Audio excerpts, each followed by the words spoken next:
Você está falando assim, eu vi da cidadezinha de Siderô, que é a última, eu vi a faixa de Gaza na minha frente. Sim. Então você... E do outro lado a Cisjordânia também, dá para ver.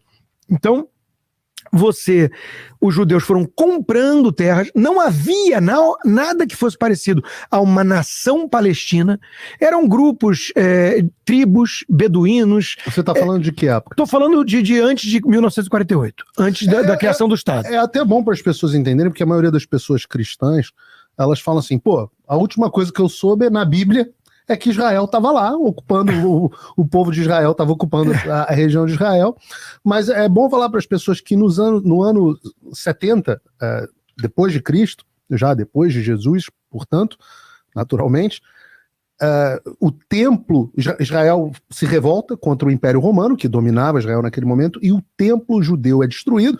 A profecia de Jesus, dizendo que não vai sobrar pedra sobre pedra, é exatamente sobre esse momento do templo. Pode ser também sobre mais coisa, mas certamente é sobre esse momento do templo. E os judeus são, naquele momento, basicamente aniquilados e exilados completamente pelo Império Romano. A revolta é tão violenta e tão truculenta que os romanos esmagam os judeus de vez, e a região lá da Judéia Palestina é totalmente dissipada, e começa o período que se chama da diáspora dos judeus. E assim vem, nesse momento, naquele território ocupado, ora...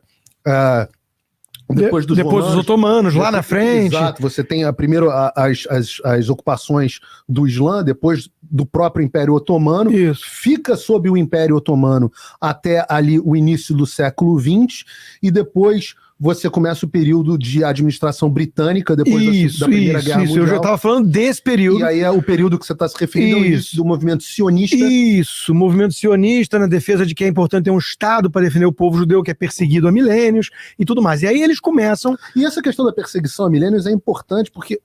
Qual a causa?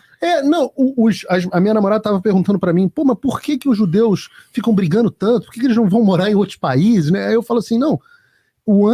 que eu pergunto, que países? Porque o antissemitismo, principalmente no início do século XX, nesse momento onde começa o movimento sionista... Peraí, desculpe interromper esse vídeo, mas é que eu continuo censurado pelo STF. Além deles cancelarem o meu passaporte, congelarem todas as minhas contas bancárias e bloquearem as minhas redes, agora eles também querem proibir os meus vídeos no Brasil. Você pode continuar me acompanhando seguindo o meu segundo canal, que é o canal de cortes. Mas melhor ainda é se inscrever no meu canal do Rumble, que é o concorrente do YouTube que não cumpre essa censura. E se quiser ter acesso a todas as minhas postagens para sempre, deve se inscrever no meu Locals, que funciona de uma forma parecida com o Facebook ou o Twitter. Todos os links estão aqui na descrição. Entra lá, senão você vai ficar desinformado e aí eles vão vencer. De forma mais forte, across the board. Across the board. Argentina. Estados Unidos. Aqui também. Eles pensaram em ir para a Argentina na época. Na dúvida ali, mas eles queriam a Terra Santa e já tinha muito judeu ali estabelecido e muita gente comprando as terras, né? Então, esse contexto é importante pelo seguinte. Na década de 30, teve a ascensão ali, claro, do Hitler, do nazismo, e naquela região, o tio do Yasser Arafat, o Hussein, ele era um antissemita, eu prefiro sempre judeofóbico, que eu acho que é mais específico, né? Não é o povo semita em geral, são os judeus. Os judeus são perseguidos. E a gente pode falar um pouco por quê. A minha visão nesse tempo todo, que eles são perseguidos em qualquer lugar, tem muito a ver, o Dennis Prager defende, tem muito a ver com o judaísmo. Não dá para tirar o judaísmo da equação e criar bodes expiatórios. Questão econômica, questão social, não, é o judaísmo, é o monoteísmo ético, é a régua moral elevada. É um povo que menos tem taxa de divórcio, que menos tem taxa de analfabetismo, que prospera muitas vezes, e é o povo da palavra, né? No princípio era o verbo, eles oralmente ensinam, com 13 anos tem o bar mitzvah, o jovem desafia os mestres. Então é um povo que tem uma cultura que respeita acima de tudo Deus e não coloca nesse altar divino nenhum substituto, como por exemplo o Estado. A César o que é de César, mas não cria uma divindade em César. Isso incomodou sempre os impérios, né? Que você olha e fala, como você não vai se subjugar a mim? Você responde a um Deus superior. Então, esse monoteísmo ético sempre foi um critério usado ali para odiar os judeus. E tem um componente do exclusivismo da religião judaica, onde eles se colocam como o povo escolhido, etc, etc. Sim. Isso também traz... E eu acho que as raízes econômicas, aquela coisa meio Mercador de Veneza, do domínio do comércio, essa inveja... Eles prosperaram. O catolicismo, durante muito tempo, condenou a usura. Exato. Os judeus assumiram a parte financeira, né, por default. Não, porque isso é uma coisa meio Caim e Abel e uma coisa do marxismo, né? A diferença de que... E, aliás, o marxismo nasce de uma ideia de ódio aos judeus. Então, tem aquela coisa de como eles prosperam e administram as riquezas enquanto nós estamos aqui ferrados. Sim. Né? O oprimido e o opressor. Não tem dúvida que existe, até porque teve um que foi o Khatub, que casou a visão marxista com o Islã, e aí criou o islamofascismo. Então, existe sim esse elo, sem dúvida. Tem judeu, né? Tem de tudo. Tem o judeu secular, tipo um Caio Blinder da vida, tem o judeu comunista. Né? Os kibbutzim que foram atacados ali perto da... São comunas igualitárias. Israel foi fundado assim. O primeiro país a reconhecer Israel foi a União Soviética. Né? Então, olha como a coisa é confusa.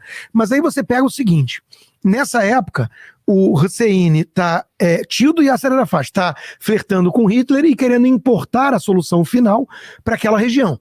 Então eles estão perseguindo, aí vem, depois da guerra, o Império Britânico resolve, o primeiro país a chancelar foi com Oswaldo Aranha ao Brasil, resolve criar Israel. Havia já esse movimento sionista muito forte, que hoje eu acho que é indisputável, que eles precisam de um Estado. Imagina como é que eles estariam se não tivessem um Estado para se defender. Esse papo de que basta Israel deixar de existir ali, que tudo vai viver em paz, é balela. E eles criam Israel e logo depois vem um ataque na guerra, né?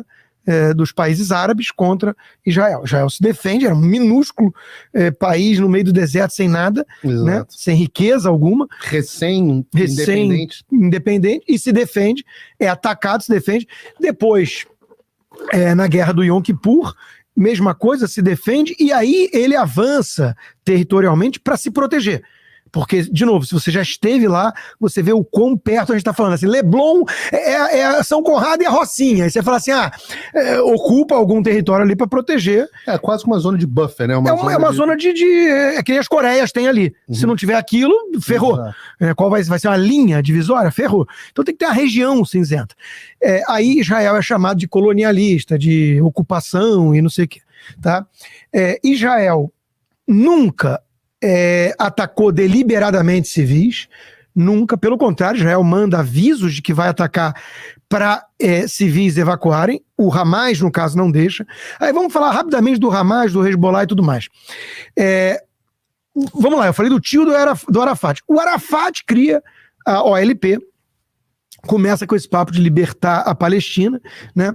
E ele era um grupo terrorista. A OLP era um grupo terrorista, tem casos chocantes, jogaram um cadeirante no mar, né? Um negócio, ele mantinha a mulher e a filha em Paris e mandava cheque, até hoje eles pagam terroristas, famílias de terroristas, né? Continuam pagando. Continuam pagando. Esse ano, com o dinheiro americano, pagaram. Isso é que é o mais triste. E tudo isso chancelado pelo Ocidente. O Bill Gates tentou lá em Camp David em 2000, o acordo, o Edu Barak aceitou todas as condições, o príncipe da Jordânia exortou Arafat a aceitar, falou, isso é um crime não aceitar. Israel devolvia 95% do território ocupado, pagava não sei quantos bilhões para as vítimas e não sei o quê, tudo isso tendo sido sempre o alvo de ataque. Aí, Arafat faz o quê? Em vez de aceitar, lança a segunda intifada, ataques terroristas contra Israel. Então, assim, Israel não pode se defender, não pode existir.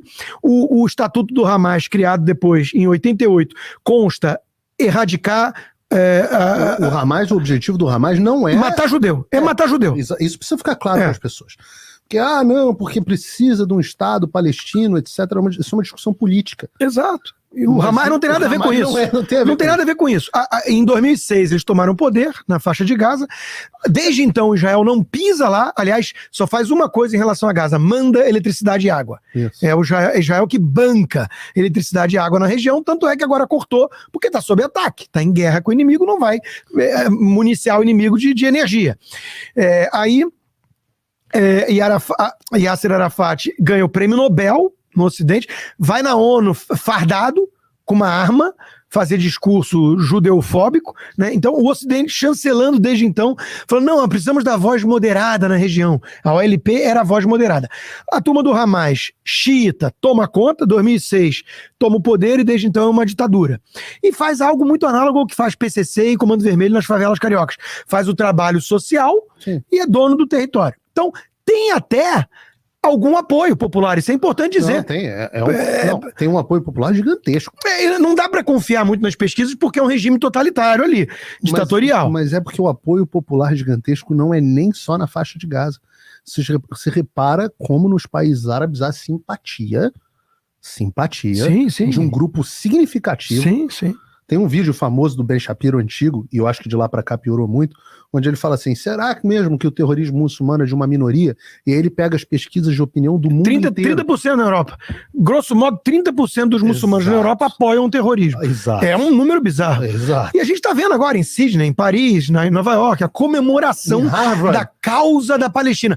O Hamas não defende a causa da Palestina, defende o terrorismo e a extinção dos judeus. É o nazismo moderno. Em Harvard, um grupo de alunos de Harvard emitiu um parecer favorável. Hoje, eu vou publicar no Lucas, ainda não tive tempo, uma pesquisa, o Black Lives Matter eu vi. Emitiu apoio, além do MST no Aliás, Brasil. teve um cara que foi uma conta, eu não conheci o cara, mas a fala é sensacional, porque ele diz assim, é um tal de David Weissman, o nome, né, já mostra. I will never stop saying Black Lives Matter. Aí, isso foi lá atrás, em 2021. Aí agora vem, fuck them, maybe the right was right about Black Lives Matter. E talvez sobre todo o resto, né? A direita esteja certa. Mas assim, as pessoas estão acordando the hard way. A gente tá errado, cara.